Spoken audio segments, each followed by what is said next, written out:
तो अब हम लोग का जो नेक्स्ट है वो है श्वसन, मतलब कि जिसको हम रेस्पिरेशन बोलते हैं।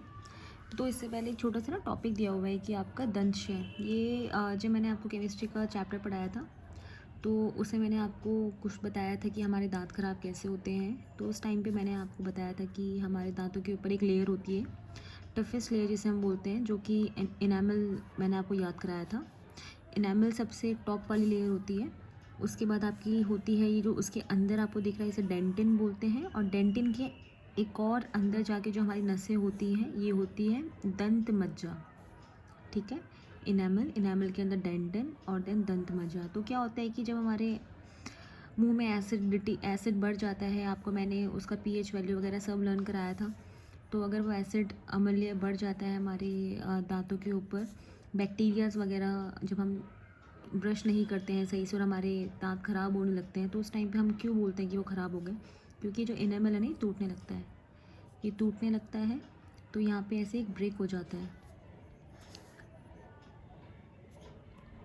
तो यहाँ पे क्या होता है कि जब टूटने लग रहा है तो जो भी हम पानी पी रहे हैं, जो भी हम कुछ भी खाते हैं, तो वो सीधा दंत मज्जा, ये जो नस है यहाँ पे टच होने लगता है, और जिससे हम बोलते हैं कि हमें झंझनाहट हो रही है, हम कुछ भी खाते हैं हमें दर्द होने लगता है।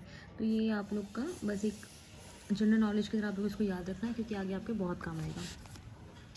इसके बाद हम लोग अब पढ़ेंगे श्वसन। श्वसन में क्या होता है कि हम सबको पता है भोजन से ऊर्जा प्राप्त करने की विधि। देखो पहले क्या था ना, हमने बचपन में हमेशा से सुना है कि सांस लेना और सांस छोड़ना, इसको हम बोलते हैं श्वसन। पर होता क्या है कि जो श्वसन है, श्वसन होता है भोजन से ऊर्जा प्राप्त करने की विधि। बस आपको ये याद रखनी है कि हमने जो भोजन खाया, हमने देखा कि वो पच गया, पचने के बाद वो हमारे शरीर तक जा चुका है। अच्छा, मैं ना शायद एक पॉइंट आपको भूल गई थी, वो ज़रा आप एक बार देख लीजिए। मनुष्य के जो पोषण होते हैं उनके ये 5 स्टेप्स होते हैं। आपके एमसीक्यू में आ सकता है, कोई भी 6 आपको ऑप्शन दे देंगे और बोलेंगे कि इनमें से कौन सा नहीं है या फिर कौन सा है, इस तरीके से क्वेश्चन पूछे जा सकते हैं। तो पोषण में जैसे हमने अभी किया था, सबसे पहले होता है अंतर्ग्रहण। अंत मतलब कि अंदर ग्रहण करना, हम कोई भी चीज़ खाते हैं, फिर उसका पाचन होता है। जैसे अभी मैंने आपको अमाशय में कराया था पूरा, अमाशय से शुद्धांत्रों में गया था, हमने ये सब पढ़ा था ना कि उनका पाचन हुआ। पाचन के बाद उसका अवशोषण होता है, हम उसके प्रोटीन वगैरह को एब्जॉर्ब करते हैं, ठीक है। और उसके बाद वो इसका स्वांगीकरण होता है, इसका मतलब कि वो जहाँ जहाँ जाना है वहाँ तक पहुँचाया जाता है, और जो फिर बचा कुचा खराब जो सामान होता है वो बाहर निकाल दिया जाता है, जिसको हम बोलते हैं बाह्य क्षेपण। तो ये कुछ 5 स्टेप्स होते हैं जिसका मैंने आपको ये पूरा प्रोसेस समझाया था कि शुद्धांत्र में क्या होता है, अमाशय में क्या होता है, फिर बड़ी उसमें बृहदांत्र में क्या होता है। इसको बड़ी आंत कहते हैं, इसको छोटी आंत कहते हैं। मैंने आपको बताया था कि बड़ी आंत में जल का अवशेषण होता है। तो ये सारी चीज़ मैंने आपको पढ़ाई थी, बट ये कुछ पॉइंट्स मैं बताना भूल गई थी। तो जैसे मनुष्य के पोषण के 5 स्टेप्स होते हैं, पहले हम उसको ग्रहण करते हैं, फिर हमारा पाचन होता है, फिर उसको में से हम प्रोटीन विटामिन को एब्जॉर्ब करते हैं, मतलब कि अवशोषण होता है, उसका निकाल लिया जाता है खाने में से, प्रोटीन विटामिन वगैरह जो भी फैट वसा जो होती है उसको तोड़ दिया जाता है छोटे छोटे उसमें, फिर उसको पहुँचा दिया जाता है जहाँ पे उसको जाना है। और ऐसा नहीं कि हम धक्का दे के पहुँचाते हैं, हम सबको पता है कि जो हमारा खून होता है और पानी होता है वही इन सब चीज़ों को लेके जाता है अपने साथ। और फिर जो भी हमारा ख़राब मटेरियल बचता है पेट में, बड़ी आंत में, वो उसका बाहर निकाल दिया जाता है, उसको हम बाह्य क्षेपण कहते हैं, ठीक है। तो इसके बाद अब हमने ये तो देख लिया कि ये सारी चीज़ें हमारे पेट में पहुंच चुकी है, अब हमारे पास वसा भी है, अब हमारे पास प्रोटीन भी है ना, सब कुछ है हमारे पास। पर क्या सिर्फ हमारे पेट में प्रोटीन होने से हम काम कर लेंगे? हम नहीं कर पाएंगे। क्या ये जो हमारा हाथ मूव हो रहा है, तो ये मैंने आपको पहले भी समझाया कि ऊर्जा हमारे लिए कितनी ज़रूरी है। अगर मैं अपने हाथ को मूव भी कर रही हूँ तो इसको हिलाने के लिए मुझे ऊर्जा की बहुत ज़्यादा ज़रूरत पड़ेगी। तो वो ऊर्जा का पैदा होना, भोजन से ऊर्जा प्राप्त करने की विधि को ही हम श्वसन कहते हैं। ये नहीं होता कि सांस को लेना और छोड़ना श्वसन नहीं कहलाता। भोजन से ऊर्जा प्राप्त करने की विधि को हम श्वसन कहते हैं, ठीक है।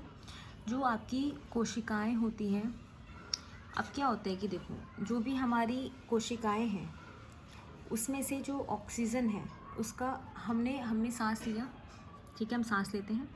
सांस लेने के बाद क्या होता है कि ऑक्सीजन हमारे अंदर जा रही है, तो हम बोलते हैं कोशिकाओं में ऑक्सीजन का अंतग्रहण मतलब कि उसको हमने ग्रहण कर लिया। किसको ग्रहण कर लिया हमने? ऑक्सीजन को ग्रहण कर लिया। और जैसे कि इससे पहले मैं आपको एक बात बता दूं कि आप सबको पता है जैसे हम मानव हो गए, हम लोग हैं, तो हम लोग का क्या रहता है कि हम लोग ऑक्सीजन लेते हैं, कार्बन डाइऑक्साइड छोड़ते हैं। तो जब हमारे बॉडी के अंदर ऑक्सीजन जाती है उसकी मदद से हम ऊर्जा को पैदा करते हैं, मतलब हमारे शरीर में ऊर्जा बनती है। किसकी वजह से? ऑक्सीजन की वजह से। तो इस श्वसन को बोलते हैं वायवीय श्वसन। ठीक है, सवाल ऐसे आ जाता है कि ऐसी कौन सा श्वसन है जिसमें हम ऑक्सीजन का इस्तेमाल करते हैं? तो वो होती है वायवीय। जिसमें हम ऑक्सीजन का इस्तेमाल नहीं करते, जिस प्रोसेस में ऑक्सीजन का इस्तेमाल नहीं किया जाता, उसको बोलते हैं अवायवीय।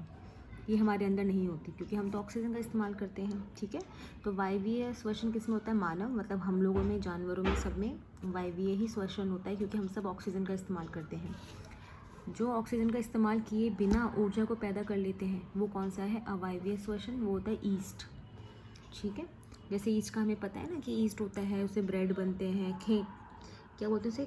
खमीर जैसे, जिसको आप हिंदी में बोलते हो। तो वायवीय श्वसन का, इस श्वसन में ऑक्सीजन का उपयोग होता है। ग्लूकोज, जो अभी हमने भोजन खाते हैं उसमें ग्लूकोज होता है ना, तो वो ग्लूकोज को पूरी तरह ब्रेक कर दिया जाता है, उसी में से तो ऊर्जा निकलती है। और इसमें क्या होता है? ऑक्सीजन की अनुपस्थिति में होता है ये। वायवीय मतलब वो ऑक्सीजन की उपस्थिति, अवायवीय मतलब ऑक्सीजन की अनुपस्थिति।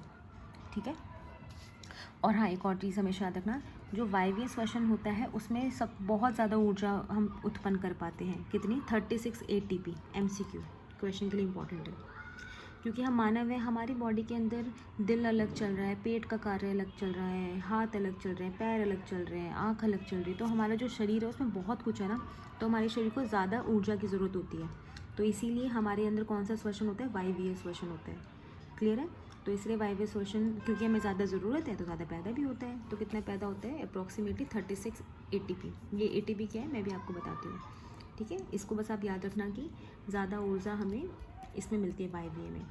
और अवायवीय किसके अंदर होता है? छोटे छोटे बैक्टीरिया के अंदर, सूक्ष्म जीव के अंदर होता है।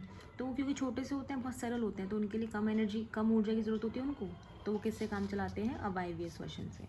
क्लियर है? कितने ATP जनरेट करते हैं वो, कितने पैदा करते हैं ऊर्जा? 2 ATP बस, और इससे उनका पूरा काम हो जाता है।